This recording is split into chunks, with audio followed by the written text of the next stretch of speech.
Halo guys, apa kabar kalian semua? Semoga baik-baik saja ya. Balik lagi nih sama gue, Yudi Jatnika. Seperti biasa, gue bakal berbagi ilmu yang bermanfaat buat kalian semua. Gue masih membahas tentang design thinking ya.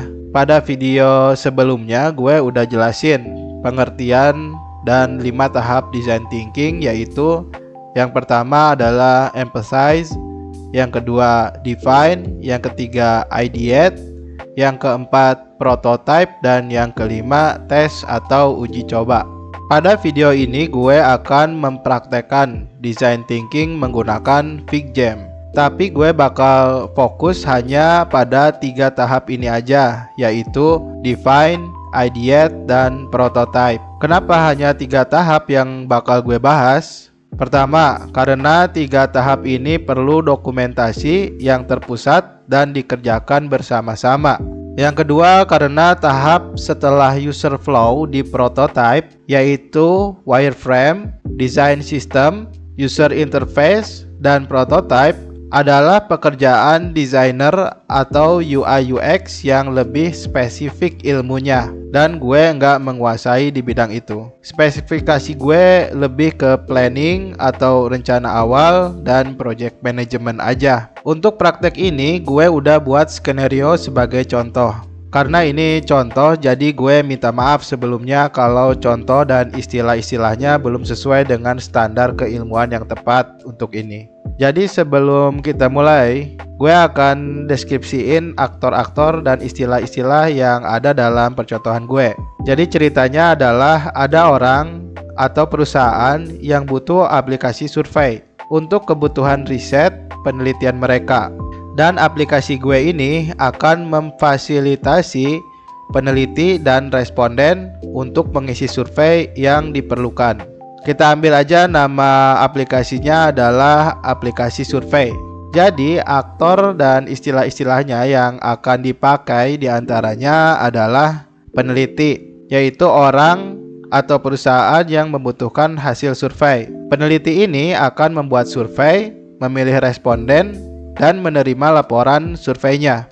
Responden, yaitu orang yang mengikuti survei dari peneliti. Responden akan menjawab semua pertanyaan-pertanyaan survei sampai selesai dan mendapat bayaran atas jasanya. Formulir survei, yaitu form digital yang dibuat oleh peneliti dan akan diisi oleh responden. Oke guys, kita langsung aja ke FigJam-nya. Jadi kalau lu buka Figma, itu ada fitur untuk bikin halaman FigJam.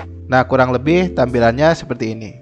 Gue akan bahasin dari awal dulu ya, yaitu pain point pada tahap define. Di sini gue ada 10 card yang diisi oleh para anggota tim gue. Di antaranya ada peneliti perlu data hasil riset tentang produk atau bisnis, bla bla bla dan lain-lain. Ini ada 10 pain point. Lalu selanjutnya masuk ke tahap how might we pada tahap define. Pada tahap ini, jika kalian lihat di card yang berwarna hijau, di bawahnya ada card berwarna kuning. Artinya, card yang berwarna hijau adalah masalahnya dan card yang berwarna kuning adalah solusi dari masalahnya.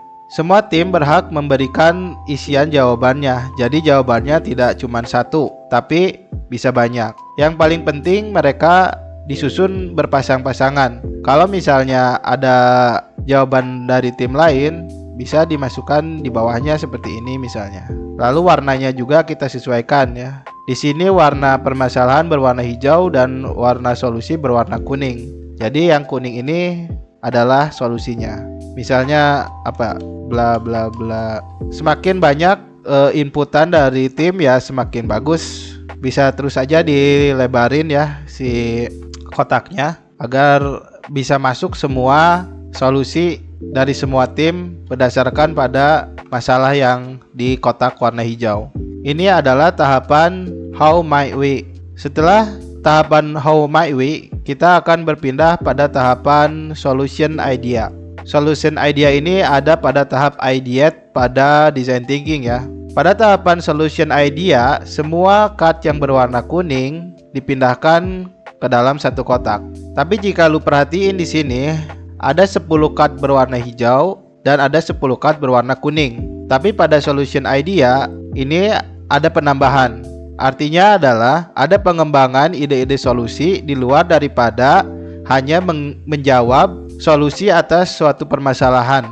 Ini adalah pengembangan ide dari tim kerja yang sebelumnya memang sudah divalidasi, sudah didiskusikan, dan inilah contoh hasil akhirnya. Jadi pada tahap solution idea ini tidak selalu jumlah card solusi sama dengan jumlah card problemnya. Ini lebih dikembangkan lagi dan diputuskan untuk dipasangkan pada solution idea ini. Selain menambahkan solusi-solusi yang memungkinkan dimasukkan ke dalam sistem aplikasi, tahap solution idea juga akan melakukan tahap voting atau tahap jejak pendapat di antara tim. Pada contoh kasus ini, tim gua berjumlah 4 orang dan setiap tim mewakili stiker-stiker yang ada di sini. Misalnya ada 4 orang itu A, B, C, dan D. Jadi si A itu warna stikernya misalnya warna hijau. Oh iya, stiker bisa pilih dari sini ya.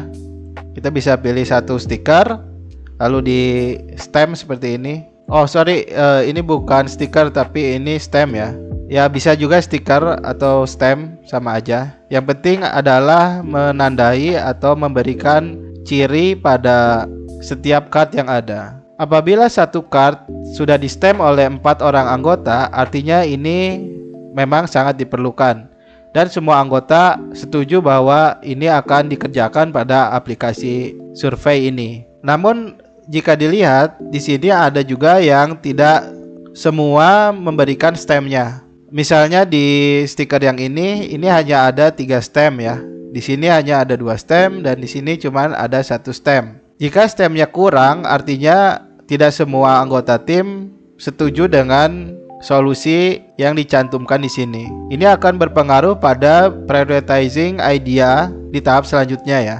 Oke, kita lanjut ke tahap selanjutnya yaitu affinity diagram. Pada affinity diagram, kita akan mengkelompokkan semua card yang ada pada solution idea berdasarkan kategori atau modulnya. Ini akan mempermudah dalam mengerjakan project selanjutnya karena kita juga bisa membagi timnya untuk bekerja secara asinkronus atau secara paralel untuk mempercepat pekerjaan.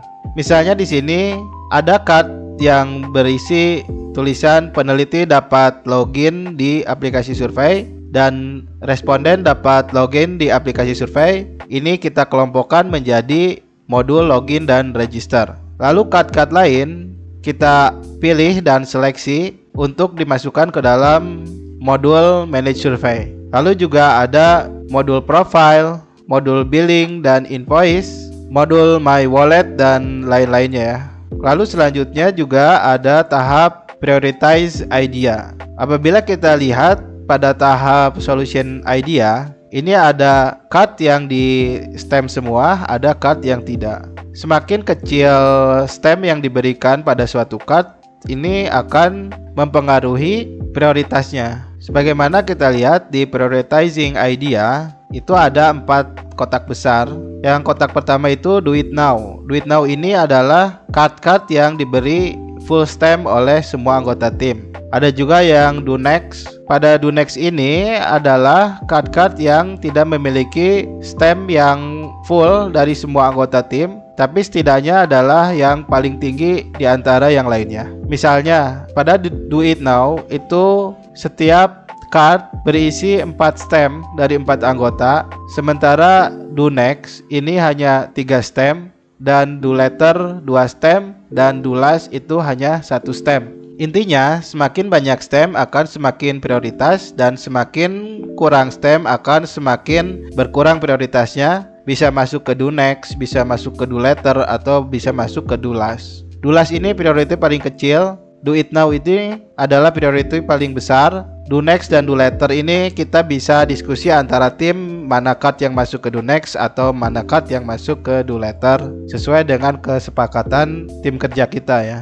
hasil diskusi tim kerja kita. Selanjutnya ada tahapan user flow. Pada tahap ini, user flow ini hanya menjelaskan tentang user flow peneliti membuat survei. Sebetulnya akan banyak user flow yang dibuat, tergantung dari action atau keputusan dari diskusi tim ya. Ini hanya salah satu contohnya aja. Jadi pada user flow kita mulai, lalu login, ada percabangan ya. Jika ya, dia masuk, jika tidak dia harus daftar. Lalu jika berhasil dia bisa ke login lagi, masuk lagi. Lalu setelah masuk ini apabila peneliti dicek dulu apakah peneliti atau bukan. Jika ya, dia bisa masuk ke menu manage survei. Lalu bisa masuk tambah survei, pilih responden, buat formulir survei, deposit biaya, mulai survei sampai survei selesai, dan akhirnya mendapatkan laporan survei dan selesai. Selanjutnya juga ada yang disebut dengan Crazy Eggs ya. Namun Crazy Eggs jarang kita pakai karena Crazy Eggs itu hanya ada 8 frame. Biasanya project-project yang kita tangani lebih rumit dari itu. Artinya tidak akan muat dalam hanya 8 frame, dan juga waktunya akan lebih lama apabila kita mengerjakan Crazy Eggs, jadi biasanya kita skip. Ini tergantung dari kebijakan atau hasil diskusi tim ya, apakah kita akan pakai Crazy Eggs atau tidak. Setelah user flow ini, langkah selanjutnya adalah membuat wireframe ya. Cuman gue nggak bikinin yang buat wireframe karena wireframe ini harus dikerjain sama designer ya, atau UI UX. Tapi gue ada contohnya buat wireframe. Wireframe ini ya kurang lebih bentuknya kayak gini, nggak terlalu rapi, nggak terlalu bagus, tapi cukup mewakili dari kebutuhan akan data, informasi, susunan, layout, dan lain-lain. Untuk selanjutnya adalah design system ya. Ini gue ada contohnya design system. Jadi design system ini lebih ke penentuan color palette, typography, input field, button, pop-up, card, checkbox, dan lain-lainnya. Ini dibuat dengan harapan pada saat kita udah membuat ini, apabila dibutuhkan komponen-komponen kayak checkbox, pop-up, dan lain-lain, bisa meniru atau ngambil contohnya dari sini. Ini juga akan menjaga konsistensi atau keseragaman desain pada aplikasi kita. Lalu selanjutnya ada user interface. User interface ini lebih berwarna ya. Ini awalnya bisa dipakai atau bisa diambil dari wireframe yang low fidelity tadi, dibuat jadi berwarna, dibuat jadi lebih presisi. Lalu selanjutnya ada contoh buat wireframe. Di wireframe ini kalau kita lihat di sini ada jalur-jalur tipis ya, berwarna merah. Ini adalah jalur yang dibutuhkan buat membuat alur aplikasi. Misalnya di sini ada tombol menu. Setiap menu ini apabila diklik akan masuk ke halaman mana, kita bisa setting di sini. Setiap card akan masuk ke halaman mana juga akan bisa disetting di sini ya. Dan ini semua pekerjaan seorang UI UX designer. Ya balik lagi karena spesifikasi kerjaan gue cuman di planning dan project management, jadi gue nggak bisa jelasin ini semua secara detail. Ini cuma contoh aja. Oke guys, paling itu aja yang bisa gue share pada video ini. Semoga bermanfaat ya. Terima kasih udah nyimak. Gue Yudi Jatnika pamit. Sampai ketemu di video selanjutnya.